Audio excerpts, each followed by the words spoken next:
అదేవిధంగా నెల్లూరు సిటీ, ఇక్కడ పొంగునూరి నారాయణని అనౌన్స్ చేస్తున్నారు. నెల్లూరు పార్లమెంట్ పరిధిలో ఉంటుంది. నారాయణ కళాశాల అధిపతి ఆయన నారాయణ. 2014 తర్వాత ఆయనకి ఎమ్మెల్సీ ఇచ్చి మరి తన క్యాబినెట్లోకి తీసుకున్నారు. చంద్రబాబు నాయుడు సిఆర్డీఏ చైర్మన్గా, మున్సిపల్ శాఖ మంత్రిగా పనిచేశారు.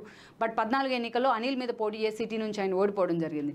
ఓడిపోయిన అనేక కేసులతో ఆయన వేధించే ప్రయత్నం చేసింది వైఎస్ఆర్సీపీ. బట్ అయినప్పటికీ కూడా ఈ రోజున చంద్రబాబు నాయుడు ఆయనకి టికెట్ ఇచ్చే ప్రయత్నం చేశారు. ఇక మరోవైపు చూసినట్లయితే అనిల్ని అక్కడి నుంచి పంపించి అనిల్ అనుచరుడైన ఖలీల్కి టికెట్ ఇచ్చింది వైఎస్ఆర్సీపీ. మరి ఖలీల్ని ఈజీగా నారాయణ ఓడించగలరనే ఒక అంచనాలు అయితే వస్తున్నాయి. సో ఎలాంటి నెగోషియేషన్ లేకుండా ఈరోజు నారాయణ గెలిపి ఈజీ అయ్యే అవకాశం అయితే ఉంటుంది.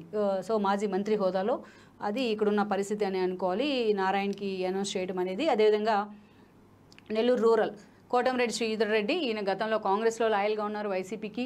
ఆ తర్వాత రోజుల్లో కాంగ్రెస్ వైఎస్ చనిపోయిన తర్వాత జగన్మోహన్ రెడ్డి వెంట నడిచి వైసీపీ ఎమ్మెల్యే కావడం జరిగింది 14లో అండ్ దెన్ 19లో కూడా. సో అలా ఒక సోలో ఇమేజ్ ఉంది. కోటమిరెడ్డి ఎప్పుడు జనంలో ఉంటాడన్న ఒక ఏదైతే ఒక ఇమేజ్, క్లీన్ ఇమేజ్ ఉంది ఆయన మీద. అలాంటి ఆయన మాత్రం తనకు క్యాబినెట్ పదవి ఇవ్వలేదు, 2 సార్లు జగన్మోహన్ రెడ్డి అన్న అన్యాయం చేశారంటూ కూడా చాలాసార్లు ఆవేదన వ్యక్తం చేశారు. అనిల్ కుమార్ యాదవ్ మంత్రిగా ఉన్న సమయంలో చాలా సఫికేషన్కి కూడా గురయ్యారు. అందుకే ఎమ్మెల్సీ ఎన్నికల సమయంలో వ్యతిరేక ఓటేశారు ప్రభుత్వానికి, పార్టీ నుంచి సస్పెండ్ అయ్యారు. ఇమీడియట్గా ఆయనకి టీడీపీలో చేరారు. టీడీపీ టికెట్ అనౌన్స్ చేసింది. ప్రజెంట్ ఆయనే ఎమ్మెల్యే అభ్యర్థిగా కూడా కొనసాగుతూ ఉన్నారు. నెల్లూరు జిల్లాలో టీడీపీ గెలుచుకోబోయే ఫస్ట్ సీట్ ఏదంటే ఇదే అని చెప్పాలి, కోటమిరెడ్డి శ్రీధర్ రెడ్డిదే అని చెప్పాలి. ఆ స్థాయిలో తనకు అక్కడ సోలో ఇమేజ్ ఉంది.